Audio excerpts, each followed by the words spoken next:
A plus vision news നിങ്ങൾക്കായി സമർപ്പിക്കുന്നത് sky wave water and amusement park Kakkadampoyil Valamthode Malappuram.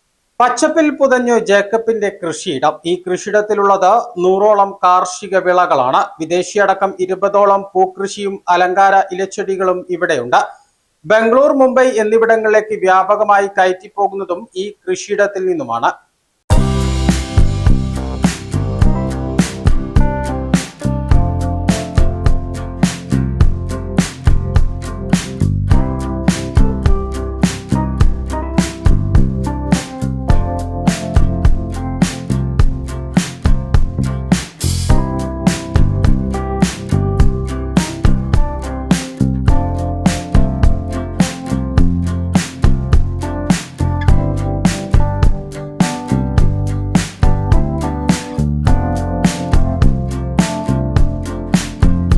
ഞങ്ങൾ ബേസിക്കായിട്ടൊരു കാർഷിക കുടുംബമാണ്.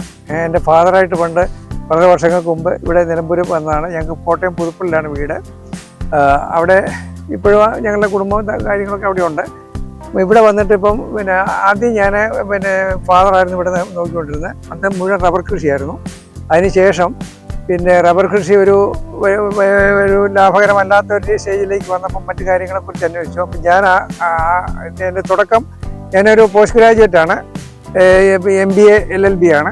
അപ്പം ഞാൻ കോട്ടയത്ത് അഡ്വക്കേറ്റായിട്ട് തുടങ്ങി.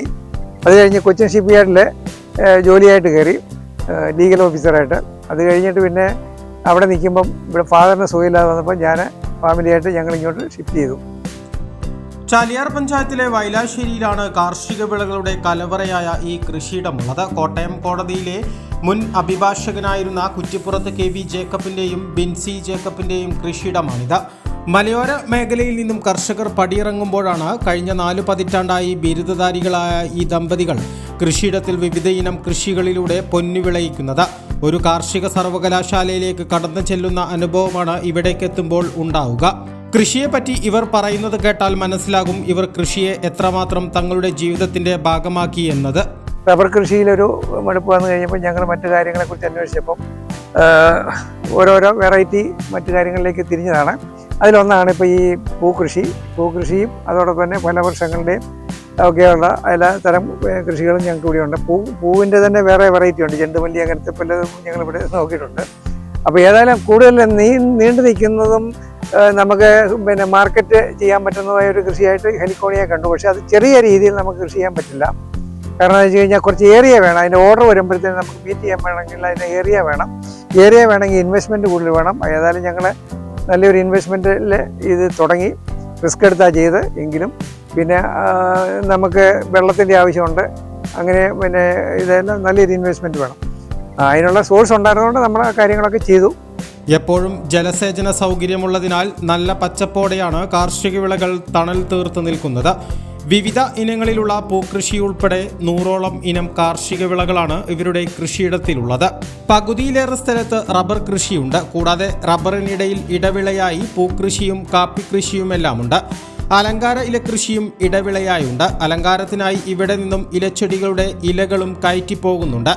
ഈ കൃഷിയിടത്തിൽ മാംഗോസ്റ്റിൻ, റംബുട്ടാൻ, പേരകൾ, പാഷൻ ഫ്രൂട്ട്, വിവിധ ഇനം മാവുകൾ, പ്ലാവുകൾ, കുരുമുളക്, പപ്പായ, കശുമാവ് തുടങ്ങി 10ലേറെ ഇനം വാഴകൾ, കൊക്കോ, ജാതി, കമുക്, തെങ്ങ്, കപ്പ എന്നിവയും ഈ കൃഷിയിടത്തിലുണ്ട്.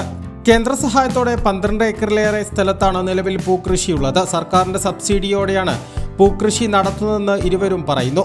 1,25 ലക്ഷം രൂപയുടെ പ്രൊജക്റ്റിലാണ് പൂക്കൃഷിയെന്നും ഇതിൽ 20 ലക്ഷം രൂപ കേന്ദ്ര സർക്കാരിൽ നിന്ന് സബ്സിഡിയായി ലഭിക്കുകയും ചെയ്യും. ഇപ്പം ഈ പൂവ് ഗവൺമെൻറ്റിൻ്റെ നാഷണൽ ഹോർട്ടിക്കൾച്ചർ ബോർഡിൻ്റെ ഒരു സപ്പോർട്ട് കൂടെ നമുക്ക് കിട്ടിയിട്ടാണ് അതിന് നമുക്ക് തുടക്കം. അതിനകത്ത് നമുക്ക് ഒരു 10 ഏക്കർ കൃഷി സ്ഥലം ഉണ്ടെങ്കിലേ അവരതിനകത്ത് പെർമിറ്റ് ചെയ്യുകയുള്ളൂ. അപ്പം നമ്മളൊരു 10 ഏക്കറിനകത്താണ് തുടങ്ങിയത്. അപ്പം ഇതിനകത്ത് നമുക്ക് ഇതൊന്ന് എന്ത് ആണ് അതിൻ്റെ മറ്റു കാര്യങ്ങളെന്നൊക്കെ ഫുള്ളായിട്ട് പഠിക്കാതെ, എന്നാൽ കുറച്ച് പഠിച്ചു. നമുക്ക് റിസ്ക് എടുത്ത് നമ്മൾ എൻ്റർ ചെയ്ത ഒരു ഫീൽഡാണിത്. അപ്പം അങ്ങനെ അത് ഇപ്പം നമുക്ക് അതിനകത്ത് കുഴപ്പമില്ല. കാരണം വെച്ചാൽ നമ്മൾ ചെയ്ത് പൂവിനെ നമ്മളെ സംബന്ധിച്ച് നമുക്ക് ഇവിടെ നഷ്ടപ്പെടുന്നില്ല. പൂവ് നമുക്ക് ആദ്യം തുടക്കത്തിൽ കുറച്ച് ഫൈനാൻഷ്യൽ കൺസ്ട്രെയിൻറ്റ് വന്നു. കാരണം പൂ മേടിച്ചുകൊണ്ട് പോകുന്ന ഒരു പൈസ തരാതെയൊക്കെ ആയിട്ട് ഉള്ള ബുദ്ധിമുട്ടുണ്ടായിരുന്നു. ഇപ്പം പിന്നെ നമ്മൾ അങ്ങനെയുള്ള പറ്റിയ ആൾക്കാരെ നോക്കി സെലക്ട് ചെയ്ത് അവർക്ക് തന്നെ കൊടുത്ത് അപ്പോൾ നമുക്ക് റിട്ടേൺസ് ഉണ്ട്, കുഴപ്പമില്ല. നവംബർ മുതൽ ജൂൺ വരെയാണ് പൂക്കൃഷിയുടെ സീസൺ. കൊച്ചിൻ ഷിപ്പ്യാർഡിലെ ലീഗൽ ഓഫീസറായും നിലമ്പൂർ തോംസൺ ഡ്രഗ്സ് ആൻഡ് കെമിക്കൽസിലെ മാനേജറായും ജോലി ചെയ്തിട്ടുള്ള ജേക്കബ് ഇപ്പോൾ മുഴുവൻ സമയ കർഷകനാണ്. ഭാര്യ ബിൻസി MA ബിരുദധാരിയും 1981 കേരള വനിതാ ക്രിക്കറ്റ് ടീം ക്യാപ്റ്റനുമായിരുന്നു. വിവാഹശേഷം ഇവർ മുഴുവൻ സമയവും കൃഷിയിലേക്ക് മാറുകയായിരുന്നു.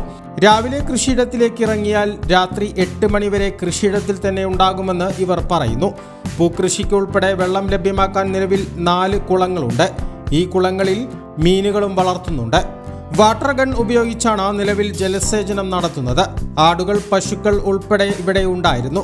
15 പശുക്കളെ വരെ ഒരു ദിവസം താൻ കറന്നിട്ടുണ്ടെന്നും ബിൻസി പറയുന്നു. പുതിയ ഐറ്റമായിട്ട് ഈ കൃഷി നടത്തിയപ്പോൾ അതിനകത്ത് ഞങ്ങളെല്ലാവരും ഉണ്ട്. പിന്നെ നേരത്തെ ഞങ്ങൾക്ക് പശു, ആട്, കോഴി എല്ലാ സംഭവം ഉണ്ടായിരുന്നു. ഇപ്പോൾ കുറച്ച് നാളായിട്ട് അതൊക്കെ വിട്ടിപ്പോൾ ഫുള്ളായിട്ട് ഇതാണല്ലോ ഞങ്ങളുടെ എല്ലാം ജീവിതവും സംതൃപ്തി സകല സംഭവം ഇത് തന്നെയാണ്.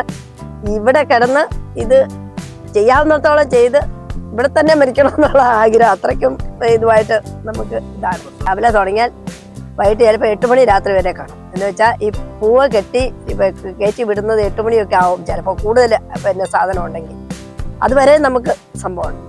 അത് കഴിഞ്ഞ് പിന്നെ ഞങ്ങൾ ഇറിഗേഷൻ ഉണ്ട്, ഗണ്ണ് വെച്ചിട്ടാണ് പിന്നെ ഇറിഗേഷൻ നടത്തുന്നത്. ആദ്യമൊക്കെ സ്പ്രിങ്ക്ലറായിരുന്നു, അത് കഴിഞ്ഞ് പിന്നെ ഗണ്ണെന്ന് പറഞ്ഞ ഒരു 100 റെയിൻ ഗണ്ണ് ഒരു 100-150 അടി പിന്നെ പോവും.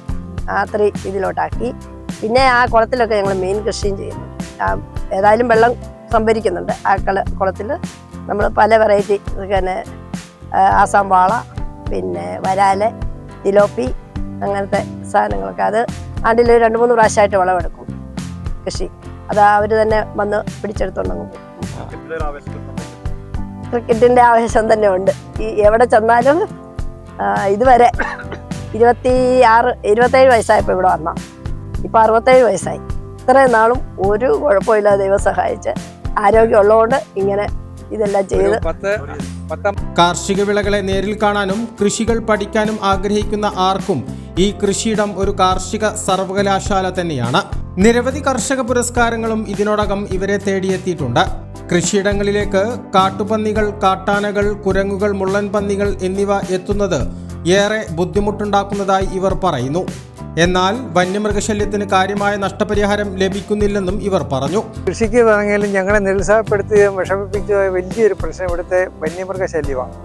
അതായത് കഴിഞ്ഞ 2 വർഷങ്ങൾക്ക് മുമ്പ് ഇവിടെ യാതൊരു പ്രശ്നമില്ലാത്ത ഈ ചാലിയാർ മേഖല, അതുപോലെ തന്നെ നിലമ്പൂരെ മറ്റു സ്ഥലങ്ങളിൽ ചിലർക്കൊക്കെ ഉണ്ടായിരുന്നു. പക്ഷേ ചാലിയാറിൽ ഈ കഴിഞ്ഞ 2 വർഷങ്ങളായിട്ടാണ് ആന ഇവിടെ വന്നുകൂടി 2, 3, 4, ഇപ്പോൾ 6 ആന വരെ ഉണ്ടെന്നാണ് പറഞ്ഞത്. അതിനെ ഇവിടെ നിന്നൊന്ന് ഡ്രൈവ് ചെയ്ത് മാറ്റാനായിട്ട് ഇവിടെ വന്നുകൂടി കൃഷി സ്ഥലത്തോട്ട് രാത്രിയാകുമ്പോൾ ഇറങ്ങി മുഴുവൻ നശിപ്പിക്കുക.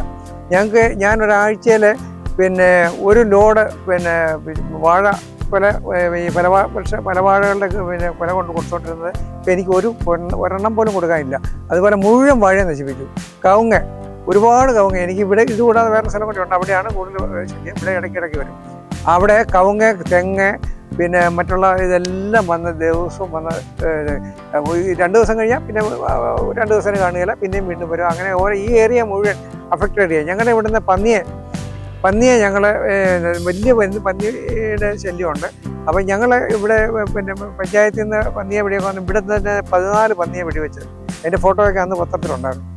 അപ്പം അതങ്ങനെ പന്നി ശല്യവും ഈ ആനശല്യവും പിന്നെ കുരങ്ങിൻ്റെ ശല്യവും ഇത് കാരണം നമുക്ക് ഒരു കാര്യവും മുന്നോട്ട് കൊണ്ടുപോകാൻ മേലാത്തൊരവസ്ഥയിൽ കൃഷിക്കാർ, ഞാൻ മാത്രമല്ല ഇവിടുത്തെ സകല കൃഷിക്കാരും വലിയ പ്രതിസന്ധിയിലാണ്. മക്കളായ അബിൻ ചേക്കപ്പ്, ഡോക്ടർ വിപിൻ ചേക്കപ്പ്, ഡോക്ടർ അന്ന ആൻ ചേക്കപ്പ് എന്നിവരുടെ പൂർണ്ണ പിന്തുണയാണ് തങ്ങളുടെ കൃഷിയുടെ വിജയമെന്നും ഇവർ പറഞ്ഞു. എ+ വിഷൻ, ചാലിയാർ. വിവിധ ഇനം തെങ്ങിൻ തൈകൾ, 30 ഇനം പ്ലാവിൻ തൈകൾ, 60 ഇനം മാവിൻ തൈകൾ, 10 ഇനം റംബൂട്ടാൻ, 14 ഇനം പേരകൾ, 10 ഇനം ചാമ്പകൾ, എല്ലാ ഇനത്തിലുള്ള സ്വദേശി വിദേശി പഴവർഗ്ഗ ചെടികൾ. മോഹിത് നഗർ, ഇന്റർമംഗള, കാസർഗോഡൻ കമങ്ങിൻ തൈകൾ, ഇൻഡോർ ഔട്ട്ഡോർ ചെടികൾ, ആമ്പൽ, താമര തുടങ്ങി വാട്ടർ പ്ലാന്റുകളുടെ കളക്ഷനുകൾ. സിമന്റ്, മണ്ണ്, പ്ലാസ്റ്റിക്, സെറാമിക്, ഫൈബർ ചെടിച്ചട്ടികളുടെ മികച്ച ശേഖരം. ജൈവവളങ്ങൾ, ജൈവ കീടനാശിനി, ഹോർട്ടിക്കൾച്ചർ ഉപകരണങ്ങൾ, അലങ്കാര മത്സ്യങ്ങൾ എല്ലാം ഒരു കുടക്കീഴിൽ. ആവശ്യക്കാർക്ക് വീട്ടിലെത്തിച്ച് നൽകുകയും ചെയ്യുന്നു. വിശ്വസിക്കാം, ചെടികൾക്ക് 100% ഗ്യാരണ്ടി ഞങ്ങൾ ഉറപ്പു നൽകുന്നു. Ayan nursery, Pookkottumpadam, Karulayi road, Uppuvalli. Phone 9446337875.